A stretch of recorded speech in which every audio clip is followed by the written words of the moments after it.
من یا جو یمشی چلتا ہے سوین سیدھا علی صراط راستے پر مستقیم سیدھے راستے پر. پھر سن لیں افمن کیا پھر جو کوئی یمشی چلتا ہے مکبن اوندھا علی وجہہ اپنے چہرے پر اہدا کیا وہ زیادہ ہدایت یافتہ ہے امن یا جو یمشی چلتا ہے سوین سیدھا علی صراط اوپر راستے مستقیم سیدھے راستے پر. قل کہہ دیجئے ہوا وہی ہے یعنی اللہ ہی ہے الذی جس نے انشأکم پیدا کیا تمہیں وجعل اور اس نے بنائے لکم تمہارے لیے السمع کان سماعت والابصار اور آنکھیں والافئدہ اور دل. قلیلا ما کتنا ہی کم یا بہت کم تشکرون تم شکر ادا کرتے ہو. قل کہہ دیجئے ہوا وہی ہے الذی جس نے ذرأکم پھیلایا تمہیں فی الارض زمین میں وَإِلَيْهِ اور طرف اسی کے تحشرون تم اکٹھے کیے جاؤ گے. وَيَقُولُونَ اور وہ کہتے ہیں متی کب ھذا یہ الوعد وعدہ ان اگر کنتم ہو تم صادقین سچے. قل کہہ دیجئے انما العلم بے شک علم اس کا عند اللہ پاس ہے اللہ کے وَإِنَّمَا اور بے شک میں نذیر ڈرانے والا ہوں مبین کھلم کھلا. فلما پھر جب رأوہ وہ دیکھ لیں گے اسے زلفتاً نزدیک قریب سیئت بگڑ جائیں گے وجوہ چہرے الذین ان کے جنہوں نے کفروا کفر کیا وقیل اور کہا جائے گا ھذا الذی یہ ہے وہ جو کنتم تھے تم بھی جس کو تدعون پکارا کرتے تم مانگا کرتے تم طلب کیا کرتے. سارے معنی ٹھیک ہے. ایک بار الفاظ تشریح سن لیں. افمن پھر کیا تو حمزہ یہاں استفہامیہ ہے کیا فا یہ حرف عطف میں سے ہے پھر من جو کیا پھر جو کوئی یمشی چلتا ہے تو اللہ یہاں کمپیریزن کر رہے ہیں دو طرح کے لوگوں کا. ایک وہ شخص ہے جو چلتا ہے مکبن اوندھا اکبا یکبو سے یعنی اوندھا چلنا الٹے منہ کے بل چلنا یعنی مراد الٹا ہونا الٹا چلنا علی وجہ اپنے چہرے پر جو اپنے چہرے کے بل الٹا چلتا ہے. اہدا کیا وہ زیادہ ہدایت یافتہ ہے ہدا یہدی سے ہدایت یہ ہدایت دینے والا کے معنی میں بھی ہوتا ہے اور مفعول کے معنی میں یہاں مفعول کے معنی میں ہدایت پانے والا ہدایت دیا جانے والا. کیا وہ زیادہ ہدایت یافتہ ہے یہاں حمزہ استفہام پھر آ گیا امن یا جو یمشی چلتا ہے سوین سیدھا علی صراط مستقیم سیدھے راستے پر علی اوپر صراط راستہ مستقیم سیدھا. تو دو افراد کا کمپیریزن کر دے گا کیا وہ بہتر ہے یا وہ بہتر ہے جو الٹا چلتا ہے اور یا جو سیدھا چلتا ہے. ان میں سے تم خود بتاؤ کون زیادہ ہدایت یافتہ ہے.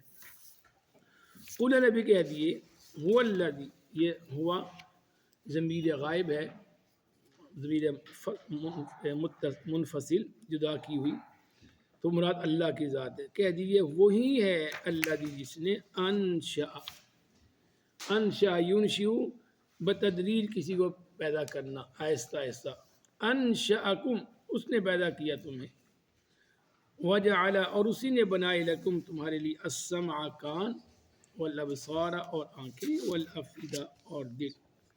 اسی نے تمہارے لیے کان بنائے تمہاری سماعت سننے کی صلاحیت، والابصار بصر کی جمع ابصار، پہلے بھی تشریح کی تھی کہ سمع جو ہے یہ ہمیشہ واحد آتا ہے قرآن کریم میں، اور ابصار اور افئدہ یہ جمع آتے ہیں، ابصار بصر کی جمع اور افئدہ یہ فؤاد کی جمع ہے، فؤاد واحد ہے اس کی کمانہ دل، اسی نے بنایا تمہارے لیے آنکھیں، دل اور سمع، بس یعنی تمہاری سماعت کان بنائے، قلیلا ما، قلیل کا معنی ہوتا ہے تھوڑا، اور جب اس کے ساتھ ما لگ گیا تو معنی ہو گیا بہت ہی تھوڑا، جیسے نعمہ کا معنی ہوتا ہے اچھا، اور نعمہ جب اس کے ساتھ لگ گیا تو معنی بہت ہی اچھا، تو یہ قلت میں اضافے مبالغے کے لیے ما ساتھ آتا ہے، قلیلا ما کتنا ہی کم، یعنی مراد بہت ہی کم، تشکرون تم شکر ادا کرتے ہو، قل کہہ دیجئے ہوا وہی ہے الذی جس نے ذرأکم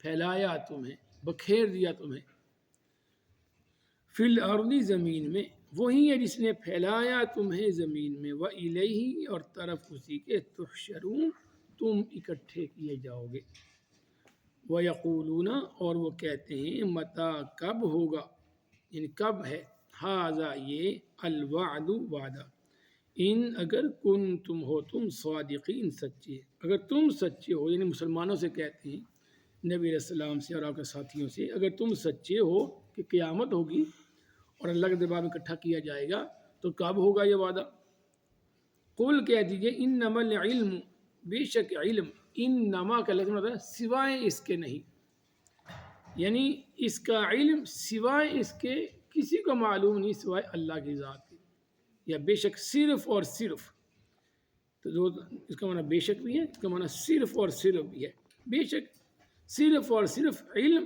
اس کا علم عند اللہ پاس ہے اللہ کے سوا کوئی بھی نہیں جانتا قیامت کب ہونی ہے، وَإِنَّمَا اور بے شک آنا میں نذیر ڈرانے والا ہوں، مبین کھلم کھلا، اور بے شک میں تو آنا میں کھلم کھلا ڈرانے والا ہوں، میرا کام صرف تمہیں ڈرا دینا ہے، آگاہ کر دینا ہے، تمہیں آنے والے برے انجام سے متنبع کر دینا، بس میرا کام اتنا ہے، باقی تمہارے سوال یہ جو فضول قسم کے ان کا جواب میں نہیں تمہیں دے سکتا، ہاں میں تمہیں ڈرا سکتا ہوں، وہ ڈرانا کیا ہے کہ وہ جہنم قریب ہے، تمہارے عذاب، اللہ کا عذاب بہت قریب ہے، اور فلما پھر جب رأوہ وہ دیکھ لیں گے، رأوہ اس کو، یہاں ہو ضمیر مذکر کی ہے اور اس سے مراد عذاب ہے، جب دیکھ لیں گے اس کو،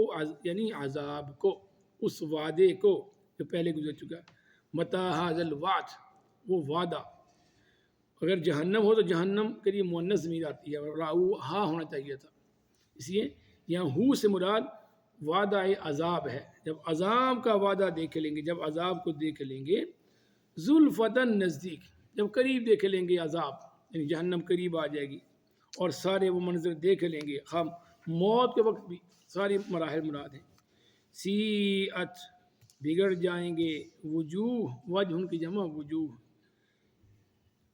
الذین ان کے جنہوں نے کفر کیا، تو جنہوں نے کفر کیا ان کے چہرے بگڑ جائیں گے، بگڑنے سے مراد چہرے خوف زدہ ہو جائیں گے، عذاب کی شدت کو دیکھ کر ریگریٹ فل فیل کرتے ہوئے، اب شرمندگی کی بنا پر، غم کی شدت کی بنا پر ان کے چہرے بگڑ جائیں گے، سیاہ ہو جائیں گے، وقیل اور پھر ان سے کہا جائے گا ھذا الذی یہ ہے وہی جو کنتم تھے تم بھی جس کو تدعون، دعا یدعو سے دعا مطلب بلانا، اسے تدعون تم مانگا کرتے تھے، تم طلب کیا کرتے تھے، تم اس کے بارے میں سوال کیا کرتے تھے، تو یہ وہی عذاب ہے۔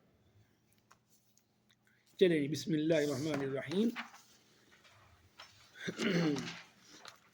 تو سورۃ الملک میں اللہ رب العالمین بہت ہی خوبصورت انداز میں اپنی قدرت بھی بیان کرتے ہیں، اپنی شان بھی، اپنا مقام بھی، اپنی عظمت بھی، اور ساتھ ساتھ انسان کو اپنی قدرتوں دکھا کر ایمان کی دعوت دیتے ہیں، ایمان لانے والوں کی جزا اور نہ لانے والوں کی سزا کا ذکر کیا جاتا ہے۔ تو یہ جو ہم آج اس آیت سے شروع کر رہے ہیں افمن یمشی مکبن، یہ بہت ہی خوبصورت اللہ کا انداز ہے. اسی لیے قرآن کریم فصیح و بلی کتاب ہے، فصاحت و بلاغت کا شاہکار ہے. عرب کے لوگ ایسی کتاب لانے سے قاصر رہ گئے.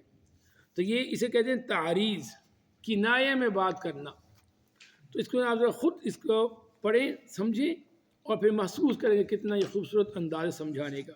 افمن یمشی مکبا، کیا بلا وہ شخص جو چلتا ہے اوندا، علی وجہی اپنے چہرے کے بل، یعنی سیدھا چلنے کی بجائے لیٹ کر چہرے کے بل چلتا ہے.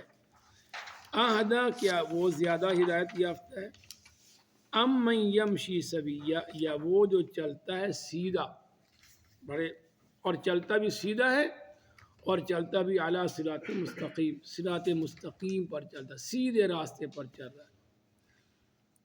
تو اس میں ہمیں کیا سمجھ آتی ہے؟ غور کریں تھوڑا اس پر، 2-3 بار اس آیت کو دیکھیں آپ اور غور کریں کیا آپ کو سمجھ آ رہی ہے اس سے. افمن یمشی مکبا علی وجہہ اہدی ام من یمشی سویا علی صراط مستقیم. تھوڑا اس پر غور کریں ایک لمحے کے لیے، کیا آپ کے سمجھ میں کیا چیز آ رہی ہے اس سے، کیا اللہ کہنا کیا چاہتے ہیں؟ ہاں جی، کون بتائے گا؟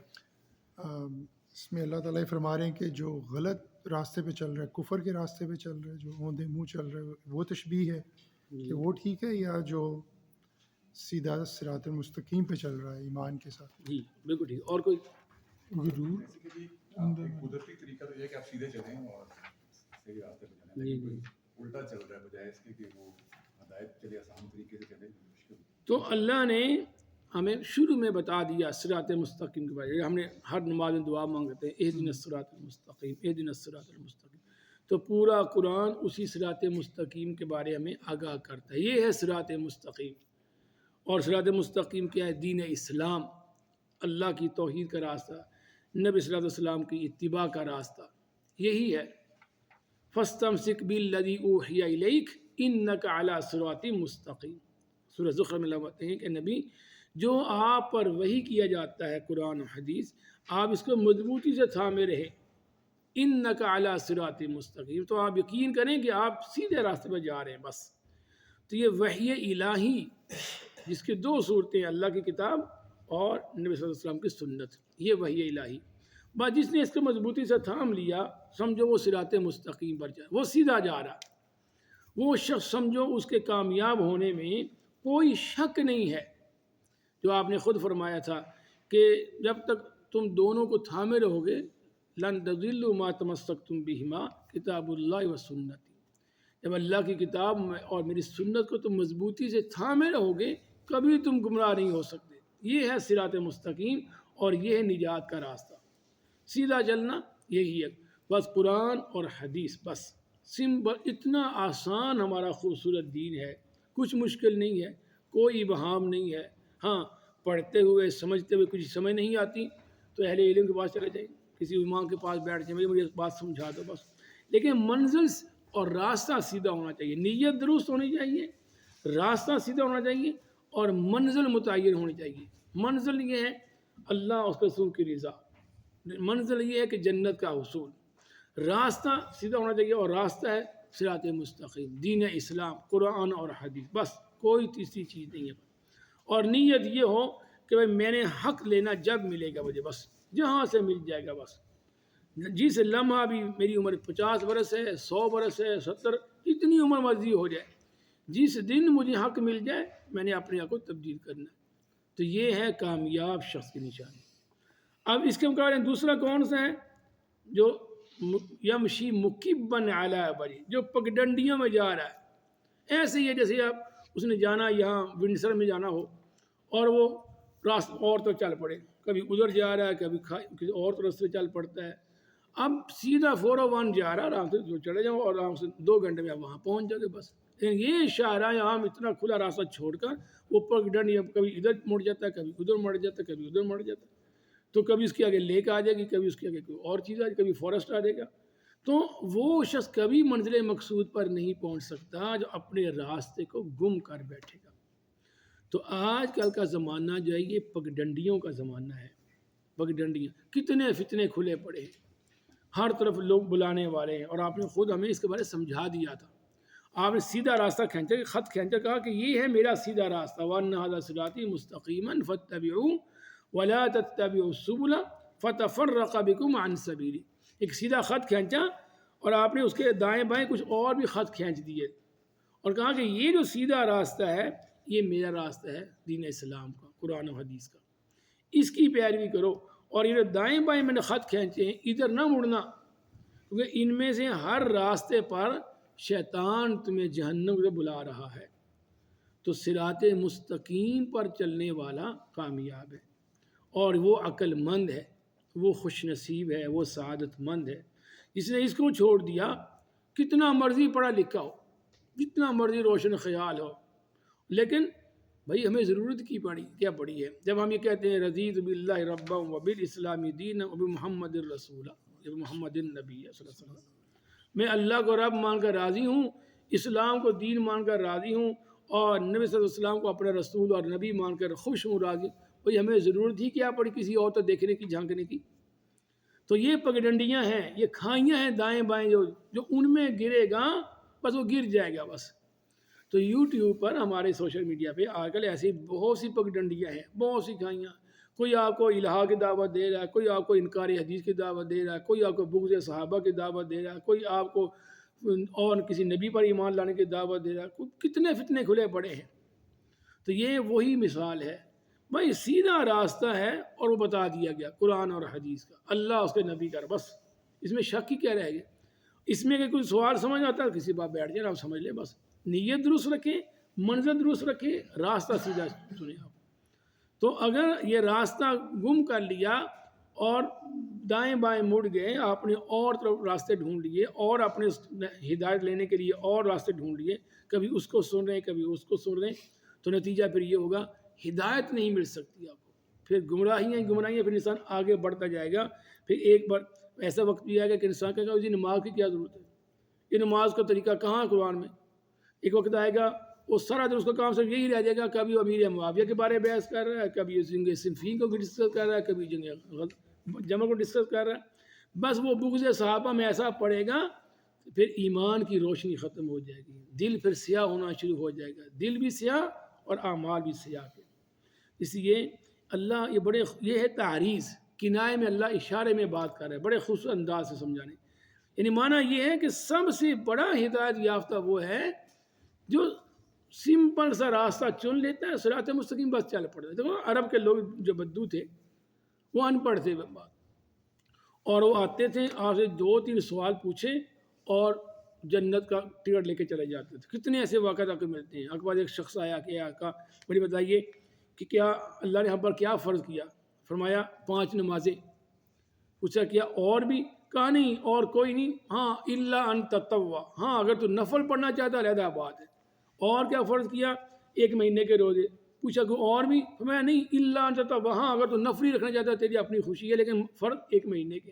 اسی طرح زکوٰۃ اور حج اور باتیں سے سوال پوچھے، اور اس نے کہا واللہ لا ازید علی ھذا ولا انقص، اللہ کی قسم نہ اس میں کمی کروں گا نہ اس میں اضافہ کروں گا. بس یہ کہہ کر وہ چل پڑا. اور آپ نے کہا کہ جس شخص کا دل میں ہو یا چاہتا ہو کہ میں کچھ جنتی شخص دیکھوں تو یہ شخص جنتی جا رہا ہے. کتنا آسان دین ہے، بس بھائی سمپل سی باتیں ہیں. لا ازید علی ھذا ولا انقص، نہ اس میں کمی نہ اس میں اضافہ. ابھی اضافہ اب ہوگا نا، یہ رات شب برات آنے والی ہے ہمارے معاشرے میں، یہ سارا اضافہ ہے دین میں. کسی صحیح حدیث میں یہ ثابت نہیں ہے کہ ہمارے آقا اس رات جاگتے ہوں اور سجد قیام کرتے ہوں اور ایسی باتیں ہوتی ہوں، نعت خوانیاں ہوتی ہوں اور محفل ذکر ہوتی ہو، چراغاں کیا جاتا ہو. یہ سارے دین میں اضافے ہیں، ایسی بے شمار ہم نے اضافے بنا لیے. کبھی میلاد منایا جا رہا ہے، کبھی کچھ منایا جا رہا ہے، کبھی شب معراج منائی جا رہی ہے. تو دین یہ ہے کہ لا ازید علی ھذا ولا انقص، نہ اس میں کمی نہ اس میں اضافہ. کمی کیا ہے کہ چھوڑ دینا، کبھی نماز چھوڑ دی، کبھی اپنی مرضی کی نمازیں شروع کر دی، کبھی روزے چھوڑ دیے بہانے کر کے، کبھی کچھ ہو. ہاں اللہ نے آپ کو ہمت دی ہے تو آپ نوافل بھی کریں، لیکن جو فرائض ہیں اس میں کبھی کوتاہی نہ کریں. تو یہ ہے بالکل سیدھا اور جنت میں جانے کا آسان راستہ. عقیدہ درست رکھیں. عقیدے میں اگر فطور آ گیا، شرک آ گیا اور ذرا برابر بھی اگر تصور آ گیا کہ اللہ کے علاوہ کوئی اور بھی ہے کائنات میں.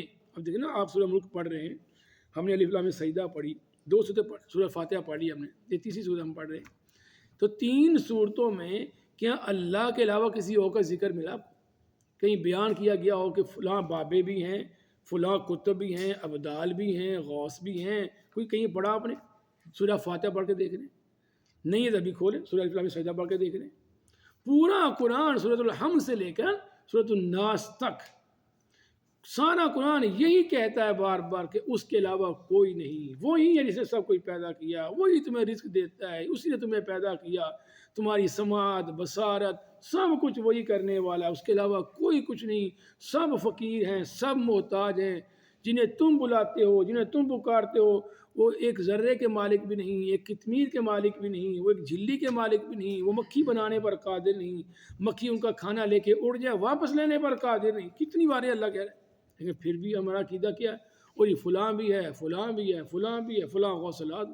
تو یہ وہ پگڈنڈی میں گرنے والی باتیں ہیں, اور یہ ایسا بندہ گرے گا ان میں کبھی نہیں اٹھ سکے گا جس نے شرک ساری زندگی عبادت کرتا رہا اور 1 ذرے کے برابر شرک کر لیا, 1 ذرے کے برابر بھی, صرف 1 ذرے کے برابر. ایسے ہی ہے کہ آپ کا دودھ کا بڑا ہوا ڈرم ہو, اس میں آپ 1 قطرہ پیشاب کا گرا دیں. تو شرک کو اللہ نے خود نجاست کا, انما المشرکون نجس, قرآن میں لگا دے انما المشرکون نجس, کہ بلا شبہ مشرک نجس ہیں. آپ دیکھ رہے ویڈیو دیکھ رہے کیسے وہ ننگے بابے بیٹھے ہوئے ہیں, کیسے گندگی میں بیٹھے ہوئے ہیں, کیسے انہوں نے اپنے اوپر ٹال باندھے ہوئے ہیں, گھنگرو باندھے ہوئے ہیں, ان کو دیکھ کر نفرت آتی. تو کیسے اللہ نے خوبصورت انداز میں ڈسکرپشن دیا ان کے بارے میں کہ مشرک نجس ہیں, ان کے عقیدے بھی ناپاک ہیں, ان کے وجود بھی ناپاک ہے. تو اس لیے سیدھا راستہ اللہ کی توحید کا راستہ, اللہ پر ایمان, اللہ کے نبی پر ایمان, اللہ کی کتاب پر ایمان, توحید, اتباع سنت کا راستہ, اور پھر اس دین اسلام کا راستہ. اس کو چھوڑا جو دائیں بائیں جھانکے گا, مانا اس کا یہ ہوا کہ وہ راضی نہیں ہے اس دین پر, وہ سیٹسفائی نہیں ہے دین اسلام پر, وہ قرآن پر سیٹسفائی نہیں, وہ قرآن کی جو تشریح حدیث رسول ہے اس پر سیٹسفائی نہیں, وہ کہیں اور سے حدیث کی تشریح, قرآن کی تشریح ڈھونڈنا چاہتا ہے.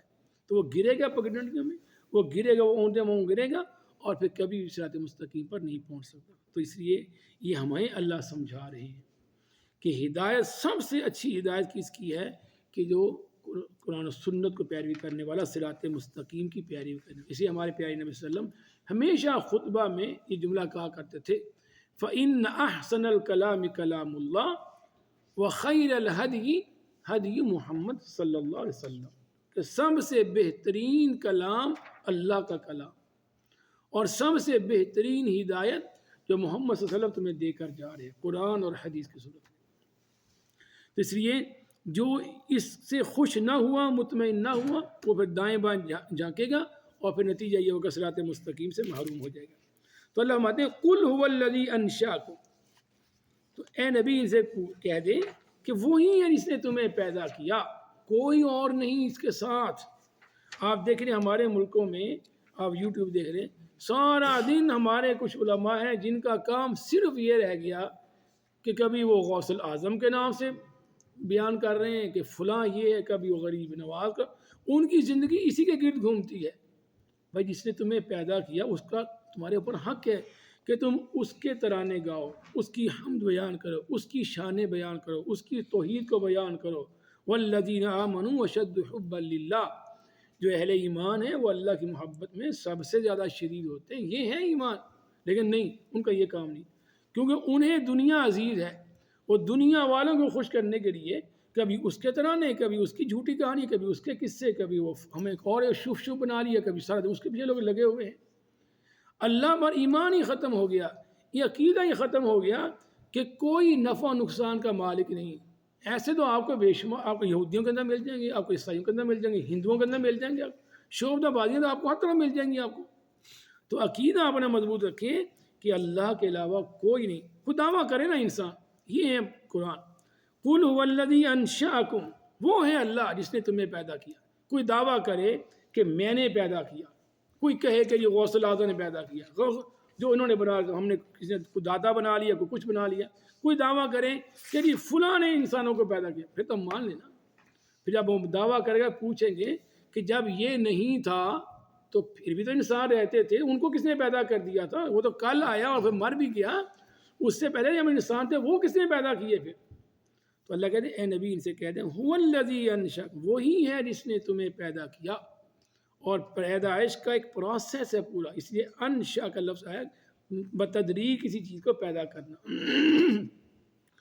اور یہ انسان کی تخلیق اللہ کی قدرت کی کتنی بڑی نشانی ہے کہ کیسے ایک نطفہ سے انسان کا وجود پرورش پاتا ہے ماں کے پیٹ میں، کیسی خوبصورت اس کی شکل بنتی ہے، اس کی کان، اس کی آنکھیں، بصارت، اور ایک خوبصورت بچہ ہمارے سامنے پیدا ہو کے ہمارے سامنے آ جاتا ہے. تو یہ اللہ کی قدرت کی بہت بڑی نشانی. یہ ایک طرح کا جادوئی دنیا لگتی ہے بالکل، لیکن اللہ کی قدرت ہے. یہ اتنی عظیم قدرتیں دیکھ کر بھی انسان اللہ پر ایمان نہ لائے اور پھر اللہ کے وجود پر سوال شروع کر دے، اس سے بڑی بدنصیبی کوئی نہیں. تو اے نبی کہہ دیں وہی ہے جس نے تمہیں پیدا کیا. وَجَعَلَ لَكُمُ السَّمْعَ، اور اسی نے تمہارے کان بنائے، وَالْأَبْصَارَ، اور آنکھیں بنائی، وَالْأَفْئِدَةَ، اور دل بنائے. اب دیکھو کان بھی، آنکھیں بھی اور دل بھی سب گوشت پوست کے ٹکڑے ہیں سب، لیکن یہ اللہ کی قدرت ہے. ایک ٹکڑے میں اللہ نے سننے کی صلاحیت رکھ دی، ایک میں دیکھنے کی صلاحیت رکھ دی، اور ایک میں اللہ نے پورے وجود کو چلانے اور سوچنے سمجھنے اور خون کو پمپ کرنے کا اللہ نے قدرت پیدا کر دی. یہ اللہ ہے، حالانکہ سب گوشت ہے اور سب مٹی سے پیدا کیے گئے. تو یہ اللہ کی ذات ہے، یہ اللہ کی قدرتیں ہیں کہ کیسے اللہ نے ہمارے آنکھوں کے اندر یہ خوبی پیدا کر دی، وہ چیزوں کو دیکھ سکتی ہے اور پھر دیکھ کر میسیج دماغ کو ڈیلیور کرتی ہیں اور پھر اس کا تصور دماغ میں جاتا ہے بالکل. اور یہ ایک ایسی سائنس ہے کہ جس کو ایکسپلین کرنے کے گھنٹوں درکار ہے کہ کیسے ہم جب امیج دیکھتے ہیں، حالانکہ وہ الٹا اصل چیز وہ اور ہوتی ہے، ہمیں اور نظر آ رہی ہوتی ہے. تو یہ اللہ کی ذات بابرکات ہے جس نے انسان کو صلاحیت دی، اور کوئی نہیں ایسا جو یہ چیزیں پیدا کرنے والا ہو. ایک ذرہ بھی کائنات کا ایسا نہیں جو غیر اللہ نے پیدا کیا ہو، کسی اور نے پیدا کیا، ایک ذرہ بھی ایسا نہیں. اس پوری جہان میں، اس پورے سسٹم آف لائف میں، اس پوری گیلیکسیز میں کوئی ایک ذرہ بھی ایسا نہیں. تو جب نہیں تو پھر کتنا بدنصیب ہے انسان اس کو چھوڑ کر کسی اور کے آستانے پر جائے. تو نبی کہہ دیں وہی ہے، صرف ایک اللہ ہی ہے. تو ہوا پہلے لا کر یعنی مزید تاکید پیدا کر، صرف وہی ہے جس نے تمہیں پیدا کیا، تمہیں بھی، تمہارے آباء و اجداد کو بھی، ساری مخلوقات کو، زمین و آسمان کو. اسی نے تمہارے لیے کان پیدا کیے، آنکھیں پیدا کی اور تمہارے دل پیدا کیے. قلیلا ما تشکرون، بہت تھوڑا تم شکر ادا کرتے ہو. یہ معنی کیا، یعنی مراد کیا اس آیت کی کہ تمہیں اس کا شکر ادا کرنا چاہیے اور زیادہ ادا کرنا چاہیے. لئن شکرتم لازیدنکم، اگر تم شکر ادا کرو گے تو اللہ کا وعدہ کیا کہ میں تمہیں اور زیادہ عطا فرماؤں گا. لازیدن، لام بھی تاکید کا، نون بھی تاکید کا، یعنی یقینی طور پر میں تمہیں اور زیادہ عطا کروں گا. تو شکر کا راستہ ایسا ہے جس پہ کوئی زوال نہیں ہے. کتنا یہ خوبصورت راستہ ہے شکر کا، اس پہ کبھی اندیشہ زوال نہیں ہو سکتا. اللہ خود فرماتے ہیں ما یفعل اللہ بعذابکم ان شکرتم وآمنتم. اللہ کو کیا ضرورت ہے کہ تمہیں عذاب دیں اگر تم شکر کرو اور ایمان لے آؤ. بس ایمان لے آؤ اللہ پر، اللہ کے نبی پر، اللہ کے وعدوں پر اور سارے، اور اس کے ساتھ اللہ کا شکر بجا لو. اور شکر سے مراد کیا ہے؟ شکر زبان سے بھی اور اپنے عمل سے بھی. اعملوا آل داود شکرا، اے آل داود شکرانے کے طور پر عمل کرو، یعنی شکر میں عمل کرو، یعنی عمل اصل ہے. زبان سے شکر اور اپنے عمل سے. تو عمل کا شکر عبادت ہے اس کی، جو زندگی کا بڑا مقصد ہے. اپنے وجود سے اللہ کی عبادت کرنا، مالی طور پر، باقی جو عبادت کی قسمیں ہیں. تو یہ ہے قلیل اما، بہت کم تم اس کا شکر کرتے ہو، اس کی عبادت کرتے ہو، اس پر ایمان رکھتے ہو. تو قلیل اما تشکرون، یعنی دونوں معنی میں ہی لفظ آ سکتا ہے، یعنی تم میں سے بہت تھوڑے شکر کرنے والے. ایک معنی یہ بھی ہے جیسے اللہ فرماتے ہیں وَقَلِيلٌ مِّنْ عِبَادِيَ الشَّكُورُ، اور میرے بندوں میں بہت تھوڑے لوگ شکر گزار ہیں، زیادہ نافرمان ہیں، زیادہ باغی ہیں، زیادہ کفار اور مشرک ہیں۔ اور دوسرا، تم شکر کرتے ہو لیکن بہت تھوڑا کرتے ہو، تمہیں زیادہ شکر ادا کرنا چاہیے اس کا۔ یعنی آپ دیکھیں نا، اگر کوئی شخص آپ کو ایک $100 دیتا ہے تو جب بھی ملے گا آگے سے میں بھائی اس نے مجھے $100 دیا تھا تو آپ بڑے اچھے انداز سے اس کو ملیں گے، آپ رسپیکٹ کریں گے، اس نے مجھے $100 دیا۔ کوئی کسی کو پیاس کی شدت میں ایک گلاس پانی کیوں نہ دے دے، زندگی بھر اس کو یاد رکھے گا کہ اس نے مجھے فلاں مصیبت میں جب شدید تلخی تھی مجھے، اس نے مجھے پانی دیا تھا اس نے۔ تو اللہ نے کیا کچھ نہیں دیا، کیا کوئی شمار کر سکتا ہے اللہ کی نعمتوں کو؟ وَإِن تَعُدُّوا نِعْمَةَ اللَّهِ لَا تُحْصُوهَا، اگر تم اس کی نعمتوں کو شمار کرنا چاہو تم شمار ہی نہیں کر سکتے۔ تو اتنی نعمتیں جس نے دیں اس کا تو شکر یہ کہ زندگی بھر بھی انسان شکر ادا کرتا رہے، اس کا حق ادا نہیں ہو سکے گا۔ ایک حدیث شریف میں آتا ہے کہ روز قیامت کو اللہ ایک بندے سے کہیں گے، اپنے بندے سے، کہ جا میری رحمت کی بنا پر جنت میں چلا جا۔ اور یہ وہ بندہ تھا جو 60-70 برس عبادت کر کے آیا، 60-70 برس اللہ نے اس کو عمر دی، 70 برس، اور ساری زندگی اللہ کی عبادت کرتا رہا، ساری زندگی، اور کوئی کام نہیں تھا، بس اللہ کسی ایسے کا رہتا تھا، وہاں پھل تھے، انار لگے تھے، پانی بہتا تھا، پانی پیتا، پھل کھاتا اور دن رات عبادت کرتا، کوئی اور اس کا رفڑ نہیں تھا، ساری زندگی عبادت کرتا رہا۔ جب فوت ہوا تو اللہ کہا جا میری رحمت کی بنا پر جنت میں چلا جا۔ تو اس نے کہا ہے اللہ میری 70 برس کی عبادت پھر کہاں گی کہ تیری رحمت سے جنت جانا، میں تو ساری زندگی تیری عبادت کرتا رہا ہوں۔ تو اللہ نے کہا ٹھیک ہے آؤ پھر حساب کر لیتے۔ صرف ایک آنکھ جیسی نعمت ایک پلڑے میں ڈالی جائے گی میزان کے، ایک آنکھ صرف، اور اس کی 70 برس کی عبادت دوسرے پلڑے میں۔ تو یہ آنکھ جو ہے یہ نعمت بھاری ہو جائے گی اور 70 برس کی عبادت ہلکی ہو جائے گی۔ یعنی ایک نعمت کا بھی حق جو ہے زندگی بھر کی عبادت کر کے ادا نہیں ہو سکتا، اللہ کی ایک نعمت کا بھی۔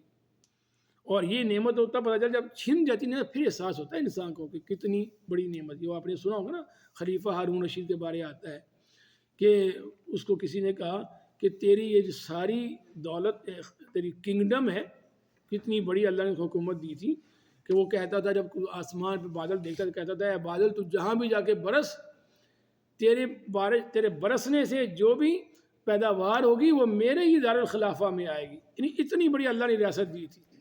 یہ اسلام کی جو ہے نعمتیں تھیں، اسلام کے احسانات تھے انسانیت پر، کہ اتنی بڑی بڑی آدھی زمین پر ہمارے خلافہ حکومت کرتے تھے۔ اور جو ہے اس کو بتایا گیا کہ تیری پوری جو ریاست ہے، پوری خلافت ایک گلاس کے پانی سے بھی کم تر ہے، ایک گلاس کا پانی زیادہ قیمتی تیری پوری بادشاہ سے۔ اور پھر اس کو سمجھایا بھی گیا کہ اگر تو گلاس پانی پیے، اگر تجھے پانی نہ مل رہا ہو اور تو مر رہا ہو پیاس کی شدت سے، اور تیرے پاس پانی کا گلاس لے کے اور کہے کہ آدھی حکومت مجھے دے دیں، آدھی ریاست دے دیں، تب تجھے پانی دوں گا، کیا تو دے گا یا نہیں دے گا؟ کیوں نہیں دے گا؟ میں تو دے دوں گا، کیونکہ پانی اس ٹائم زیادہ قیمتی ہے۔ اور اس نے کہا اگر تو پانی پیے اور وہ ہضم نہ ہو، اندر جا کے سٹک ہو جائے، اور پھر تو کہتے ہیں کہ آدھی حکومت مجھے دے دے اور میں تیرا پانی باہر نکال دیتا ہوں، تو کیا تو دے گا یا نہیں دے گا؟ تو کہا میں تو دینے کو تیار۔ تو پوری ریاست، پوری خلافت ایک گلاس پانی سے بھی زیادہ حقیر ہے انسان کی۔ تو یہ ہے دنیا کا مال۔ اسی حدیث شریف میں آتا ہے نا کہ پوری دنیا اگر اللہ کے نزدیک ایک مکھی کے پر کے برابر بھی ہوتی تو اللہ کسی کافر کو پانی کا گھونٹ بھی نہ پلاتا۔ تو یہ اتنی نعمتیں ہیں، ان پر تو انسان جتنا بھی چاہے شکر ادا کرے کم ہے۔ حدیث شریف میں آتا ہے اگر کوئی آدمی پیدائش کے دن سے لے کر موت کے دن تک حرم فی عبادت اللہ کی عبادت میں مصروف رہے، پیدائش کے دن سے لے کر موت کے، حالانکہ ممکن نہیں ہے ایسا، لیکن سپوز کوئی ایسا کر بھی لے، میں روز قیامت کو، جب روز قیامت ہوگی، اپنی زندگی بھر کی باقی بہت حقیر اور معمولی خیال کرے گا، سمجھے میں کچھ بھی کر کے نہیں آیا۔ اس لیے اللہ کہتے ہیں قلیلا ما تشکرون، اتنی نعمتیں لے کر بہت کم تم شکر ادا کرتے ہو۔ قل اے نبی کہہ دے هو الذی، وہی ہے جس نے ذرأکم فی الارض، پھیلایا تمہیں زمین میں۔ یہ انسانوں کا پھیلاؤ اللہ کی قدرت کی بہت بڑی نشانی ہے کہ کیسے انسانیت کا آغاز تو آپ جانتے ہیں نا عراق سے ہوا نا، ابتدائی طور پر انسانیت وہیں سے پروان شروع ہوئی، وہی علاقے تھے زیادہ، اور پھر آہستہ آہستہ انسانیت پھیلنا شروع ہوئی. اب دیکھو کہاں کہاں انسان پہنچ گیا. تو یہ کیسے پہنچے، انسان حیران ہو جاتا ہے. وہ جزائر جہاں کوئی انسان آج بھی نہیں جا سکتا، وہاں انسان کیسے پہنچ گیا. میکسیکو، برازیل اور یہ سارے جنگلات میں کیسے انسان پہنچ گیا، یہ ایمیزون کے جنگلات میں، یہ اللہ ہی جانتا ہے. حالانکہ سب کس کی اولاد ہیں؟ آدم علیہ السلام کی اولاد آدم ہیں، اور اتنے بڑے بڑے درمیان میں سمندر ہیں، یہ اللہ نے پہنچایا انسانوں کو. اور اللہ ذرأکم فی الارض، صرف پھیلایا نہیں، انسانوں کا رزق بھی پھیلا دیا، جانور بھی پھیلا دیے، ان کی ضروریات بھی وہاں پہنچا دی. جو جہاں بھی ہیں اس کی ساری ضروریات اللہ نے وہاں مہیا کر دی اس کو. اور جو اللہ تمہیں پھیلانے پر قادر ہے وہ تمہیں اکٹھا کرنے پر بھی قادر ہے. تو یہ انڈرسٹوڈ بات ہے، جو ہستی پھیلا سکتی ہیں وہ دوبارہ جمع بھی کر سکتی ہے. وَإِلَيْهِ تُحْشَرُونَ، اور تم اس کی طرف اکٹھے بھی کیے جاؤ گے، اور تمہارا پھر حساب لے گا، ان نعمتوں کا حساب لے گا. تم شکر کرو یا نہ کرو، اللہ تمہیں جس نے پھیلایا، جس نے تمہیں نعمتیں دی، تمہیں اکٹھا کرے گا، تم نے اس کے دربار میں حاضر ہونا ہے. اور وہاں پھر ثُمَّ لَتُسْأَلُنَّ يَوْمَئِذٍ عَنِ النَّعِيمِ، پھر تم سے نعمتوں کے بارے میں پوچھا جائے گا. تو یہاں اصل میں دلیل ہے قیامت کی، کہ یہ بات انڈرسٹوڈ ہے کہ کسی ہستی میں پیدا کیا، خود بخود نہیں پیدا ہو گئے. کسی ہستی نے اتنا خوبصورت یہ نظام زندگی بنایا، ڈیزائن کیا، انسانوں کو اس میں پھیلایا، ان کی ضروریات مہیا کی، ہر طرف جانور پھیلا دیے، ہر طرف نعمتیں پھیلا دی. تو جو ہستی یہ کر سکتی ہیں، اس کے لیے تمہیں دوبارہ اٹھانا، زندہ کرنا، اکٹھا کرنا، مرنے کے بعد تمہیں دوبارہ پیدا کرنا کچھ مشکل نہیں ہے. یہ دلیل، دعویٰ اور اس کی دلیل دونوں باتیں آ گئی. یعنی دعویٰ یہ کہ تم اکٹھے کیے جاؤ گے، تمہیں اٹھنا ہوگا روز قیامت کو، اللہ کے دربار میں حاضری ہوگی. اور دلیل کیا ہے؟ یہ پیچھے جو باتیں گزر گئی. تمہیں کسی نے پیدا کیا، کسی نے آنکھیں پیدا کی، کسی نے تمہارے کان پیدا کیے، جس نے یہ سب کچھ کیا وہ تمہیں دوبارہ بھی اٹھانے پر قادر ہے. لیکن اب آگے وہ لوگ آ گئے جو ہمارے یہاں بڑے پھیلتے ہیں، ہر بات میں اعتراض کرنا، ہر بات میں کویسچن کرنا، ہر بات میں کوئی نہ کوئی حجت کھڑی کرنا تاکہ حق بات نہ مانی جا سکے. وہ لوگ وَيَقُولُونَ مَتَىٰ هَٰذَا الْوَعْدُ. اب ہونا تو یہ چاہیے کہ بھائی تمہیں اللہ نے بنایا، جو اللہ بنانے پر قادر ہے وہ تمہیں دوبارہ اٹھانے پر بھی قادر ہے، تمہارا حساب و کتاب بھی لے گا. تو بندہ انسان ایمان لے ہے بس نہیں. اب بہانہ اعتراض، اور اعتراض کیا ہے کہ بتاؤ مَتَىٰ هَٰذَا الْوَعْدُ، یہ قیامت کب ہوگی. یعنی یہ کویسچن جو ہیں، اگر آپ قرآن کریم پڑھتے جائیں گے نا تو آپ دیکھیں گے کہ اللہ نے جو کفار کے کویسچن ذکر کیے ہیں، اس طرح کے کویسچن آج کل بھی بے شمار ہیں.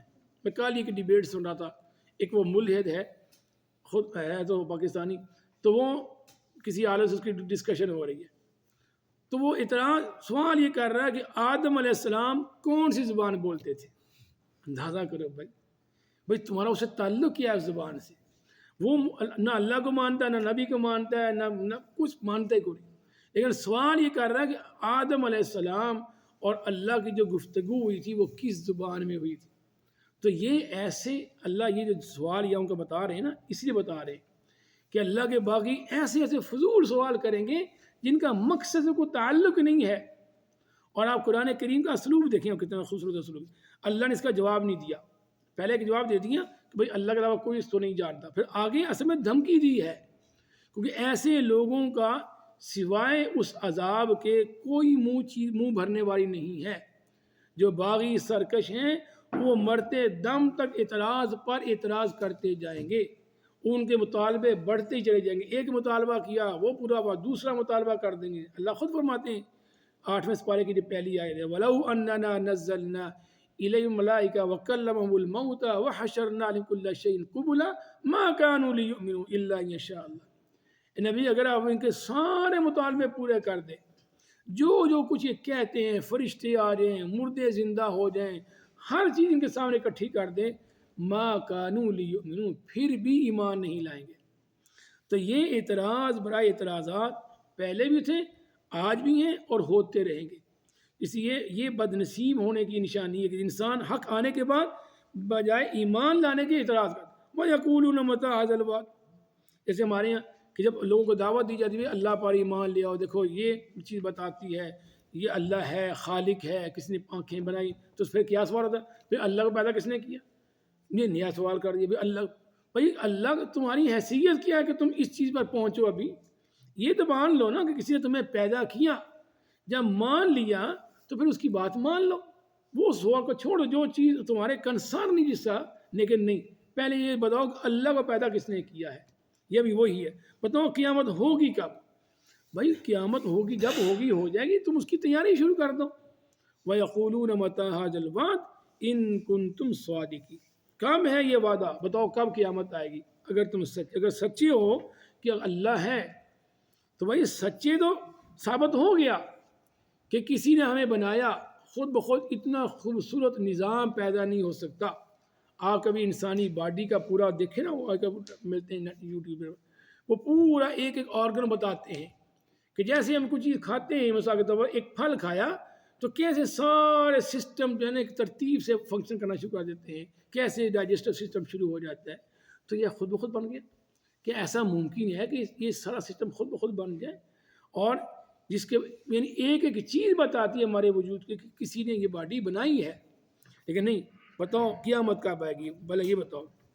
تو اے نبی ان سے کہہ دیں انما العلم عند اللہ، بے شک اس کا علم اس کا علم عند اللہ، اللہ کے پاس ہے، اس کے اللہ کے علاوہ کوئی نہیں جانتا۔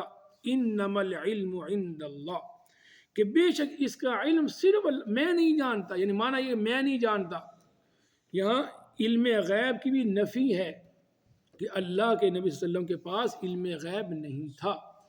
جتنی بات آپ کو بتائی جاتی تھی اللہ آپ بتا دیتے تھے لوگوں کو، جو نہیں بتا جاتی آپ کو اس کا علم نہیں ہوتا تھا اور آپ نہیں بتاتے تھے۔ تو یہ کہنا کہ ہمارے نبی کے پاس ہر چیز کا علم ہے، علم غیب جانتے تھے، کان و ما یکون کا آپ کے پاس علم تھا، یہ قرآن کی ان آیات کا انکار ہے۔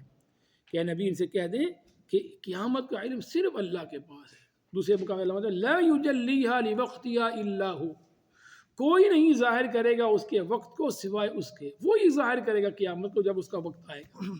تو یہ علم ایسا ہے جو اللہ نے، ان اللہ عندہ علم الساعہ، بے شک اللہ کے پاس ہی قیامت کا علم ہے، کوئی قیامت کے علم کو نہیں جانتا سوائے اللہ کی ذات۔ وَإِنَّمَا أَنَا نَذِيرٌ مُّبِينٌ، اور بلا شبہ میں تو صرف کھلم کھلا ڈرانے والا ہوں، میرا کام اللہ کا پیغام پہنچا دینا ہے۔ فَإِنَّمَا عَلَيْكَ الْبَلَاغُ، نبی آپ تک پیغام پہنچانا ہے۔ یا ایھا الرسول بلغ ما انزل الیک من ربک، جو آپ پر نازل کیا گیا آپ اپنی امت تک بس پہنچا دیں بس۔ اور آپ نے ایک ایک بات دین کی پہنچا دی، ایک حرف بھی ایسا نہیں جو آپ نے چھپا لیا ہو، سارا پیغام پہنچا دیا۔ تو میں تو کھلم کھلا ڈرانے والا ہوں۔ تو آپ ہمارے نبی صلی اللہ علیہ وسلم بشیر بھی تھے اور نذیر بھی تھے۔ اب یہاں آپ بتائیے یہاں یہ کیوں نہیں کہا کہ انما انا بشیر، حالانکہ آپ بشیر بھی تھے نا۔ اللہ خود بتاتے ہیں کہ انا ارسلناک شاہدا و مبشرا و نذیرا، ہم نے مبشر بنا کر بھیجا، بشیر بنا کر بھیجا۔ تو یہاں ڈرانے کا ذکر کیوں کیا گیا؟ کیونکہ یہاں بات ہو رہی ہے منکرین قیامت سے، یہاں بات ہو رہی ہے منکرین اللہ سے، ان کو ڈرایا جا رہا ہے، ان کو دھمکی، بھائی دیکھو میں ڈرانے والا، میں تمہیں ڈرانے کے لیے آیا ہوں، ایمان لے آؤ گے تو بچ جاؤ گے، نہیں تو پھر اللہ کی پکڑ میں آ جاؤ گے۔ اس لیے یہاں ڈرانے کا ذکر کیا گیا، کیونکہ یہاں ان سے گفتگو ہو رہی ہے جو اللہ کا انکار کر رہے ہیں، آخرت کا انکار کر رہے ہیں، اور فضول قسم کے سوالات کیے جا رہے ہیں۔ میں تو صرف ڈرانے والا ہوں۔ فلما رأوہ، پھر جب وہ دیکھ لیں گے اسے، تو آپ دیکھیے یا ان کے سوالوں کا کوئی جواب نہیں دیا گیا۔ ہمارے ہاں بھی ایک بڑی بات ہے، ہمارے اکثر لوگ کوئی سوال فضول قسم کرتا ہے، ہم اس کے جواب دینے میں پڑ جاتے ہیں۔ بھائی کوئی ضرورت نہیں پڑی جواب دینے کی، کوئی ضرورت نہیں ڈیبیٹ کرنے کی۔ اللہ بار بار فرماتا ہے قرآن کریم میں کہ وَإِذَا خَاطَبَهُمُ الْجَاهِلُونَ قَالُوا سَلَامًا، جب وہ جاہل ان سے خطاب کرتے ہیں، گفتگو کرتے ہیں تو سلام کہہ کر علیحدہ ہو جاتے ہیں۔ وَإِذَا مَرُّوا بِاللَّغْوِ مَرُّوا كِرَامًا، جب وہ لغو بات سے گزرتے ہیں تو بڑی عزت سے گزر جاتے ہیں، وہاں فضول بحث میں نہیں پڑتے۔ تو یہاں دیکھو کوئی ان کو دلائل نہیں دیے گئے، ان کو صرف ڈرایا گیا، دیکھو یہ تم فضول سوال کر رہے ہو، یہ بے تکے سوال ہے، اس کا تمہیں کوئی حق نہیں پہنچتا، تمہارا کام ہے ایمان لے آؤ۔ اگر نہیں مانا تو یاد رکھو میں تو ڈرانے کے لیے آیا ہوں اور اس عذاب سے ڈرا رہا ہوں کہ فلما رأوہ زلفا، جب وہ اسے اپنے قریب دیکھ لیں گے، جب عذاب سامنے آ جائے گا، سیئت وجوہ الذین کفروا، تو سیئت بگڑ جائیں گے، برے ہو جائیں گے، سا ما کانوا یعملون، کہتے ہیں بہت برا ہے جو عمل کرتے ہیں۔ اسی سے صحیح آتا ہے، صحیح کا مطلب گناہ، خطا، کوئی برے عمل کے بارے میں۔ تو سیئت بگڑ جائیں گے وجوہ الذین کفروا، چہرے ان کے جنہوں نے کفر کیا۔ تو ان کے چہرے بگڑنے کا سبب کیا ہوگا کہ وہ کفر کرنے والے تھے، کفر کرنے کی وجہ سے ان کے چہرے بگڑ جائیں گے۔ کیوں؟ جب عذاب سامنے آ جائے گا، اور چہرے اس لیے بگڑ جائیں گے اب انہیں اپنا انجام نظر آ رہا ہوگا، اس لیے دھمکی دی جا رہی ہے کہ اگر اس وقت اس خوفناک کیفیت بچنا چاہتے ہو، عذاب بچنا چاہتے ہو، تو اپنی اصلاح کر لو، ایمان لے آؤ، کفر کو چھوڑ دو، اللہ کی بغاوت اور سرکشی چھوڑ دو، ورنہ یہ انجام تمہارا انتظار کر رہا ہے۔ جیسے ہی قیامت ہوگی وہ سارے مرحلے، موت کے ساتھ سارے مرحلے شروع ہو جائیں گے۔ اللہ خود فرماتے ہیں یضربون وجوہہم وادبارہم، کہ فرشتے ان کے منہوں، ان کی پیٹھوں میں تھپڑ مار رہے ہوں گے۔ اور دوسرے میں اللہ بتاتے ہیں کہ جب فرشتے ان کو کہیں گے کہ اخرجوا انفسکم، نکلو باہر، اپنی روحیں نکالو، جانیں باہر نکالو، الیوم تجزون عذاب الہون، آج تمہیں بڑا رسوا کرنے والا عذاب دیا جائے گا تمہارے کفر کی بنا پر۔ تو یہ اس وقت سے ہی ان کی یہ ذلت کا مرحلہ شروع ہو جائے گا۔ تو سیئت، اور اسی طرح روز محشر دیکھ لیں، جب جہنم سامنے لائی جائے گی، وسیق الذین کفروا الی جہنم زمرا، جب جہنم میں پیش ان کو لے جایا جائے گا، یہ سارے مرحلے وہ ہوں گے، ان کے چہرے خوف کی شدت کی بنا پر، غم کی شدت کی بنا پر سیاہ پڑ جائیں گے۔ یوم تبیض وجوہ وتسود وجوہ، کچھ چہرے سفید اور کچھ چہرے سیاہ، تو خوف اور غم کی شدت کی بنا پر ان کے چہرے سیاہ ہو جائیں گے، چہرے بگڑ جائیں گے۔ وقیل ھذا الذی کنتم بہ تدعون، اور کہا جائے گا یہ ہے وہ عذاب جو تم مانگا کرتے تھے۔ ان مانگنے سے مراد، وہ کہتے ہیں نبی اگر تو سچا ہے فَأَمْطِرْ عَلَيْنَا حِجَارَةً مِّنَ السَّمَاءِ، پھر ہمارے اوپر آسمان سے پتھروں کی بارش برسا۔ جب دھمکی نزدیک پہ عذاب آئے گا تو کہتے ہیں عذاب پھر آتا کیوں نہیں؟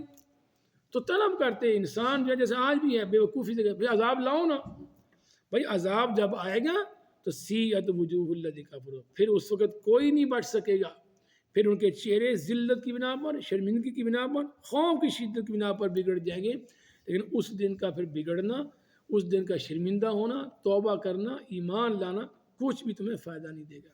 تو اللہ کہتے ہیں آج وقت ہے کہ اپنی اصلاح کر لو، ایمان لے آؤ، اور اللہ اس کے رسول کی باتوں کو تسلیم کر لو، اور اپنی منزل کو سیدھا کر لو جو پہلے آ چکا ہے۔ افمن یمشی سویا علی صراط مستقیم، اپنی منزل سیدھی کرو، اپنا طریقہ درست کرو، اپنے اعمال درست کرو، اپنی نیت کو درست کرو، اور اپنی منزل جو ہے سیدھی اس کو رکھو، اور اس تک پہنچنے کی کوشش کرتے رہو۔ اللہ تعالی ہمیں صحیح معنوں میں ایمان لانے کی توفیق عطا فرمائے، اور یہ جو منکرین ہیں اللہ ہمیں ان کے انجام سے محفوظ فرمائے، اور ہم سب کا خاتمہ ایمان پر فرمائے۔ تو آپ